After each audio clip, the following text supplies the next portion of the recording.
নম্বর golf club road. একসময় এটা আমার বাড়ি ছিল।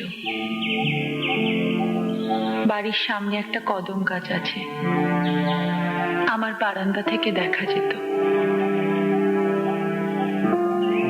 একদিন ভীষণ বৃষ্টির মধ্যে মনে আছে, একটা কুকুর তলায় বসে ভিজছিল।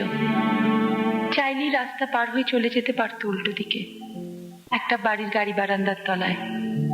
কিন্তু রাস্তায় বেরোলোই না কিছুতেই, ভিজে যাবার ভয়ে। কত ভয় আমাদের, সত্যি। বেশ বিশ্বাস করে নিয়েছিলাম এটাই আমার বাড়ি। বাপি তাই বলতো, আমিও তাই ভেবেছি। তাই ওদের মুখ চেয়ে ওরা যা বলেছে মেনে নিয়েছি।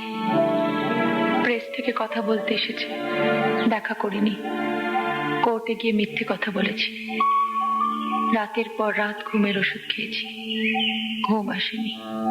পলাশ অকাতরে ঘুমিয়েছে, আর আমি বারান্দায় ঠায় দাঁড়িয়ে থেকেছি সারা রাত। কেন? সত্যি কি ভালোবাসা, কনসার্ন, না 14x12 ফুটের একটা সিকিউরিটি? আগামী 17ই অক্টোবর আমি মন্ট্রিলে পৌঁছচ্ছি। তোর কাছে থাকবো কদিন।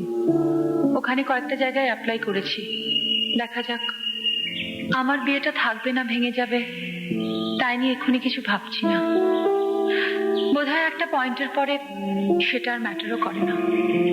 আফটার অল আমরা সবাই বড় একা।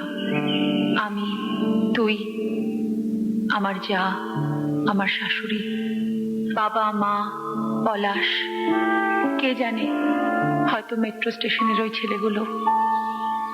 তাই ভাবলাম, তাহলে আর কোনো কিছু ডিস্টার্ব করা কেন? চারিদিকের সম্পর্কগুলো যেমন আছে থাক না, তাদের উপর ডিপেন্ড না করলেই হলো।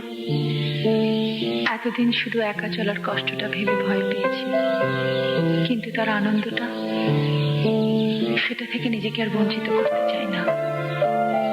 আমি আসছি রে দিদি, একা, ইতি রমি।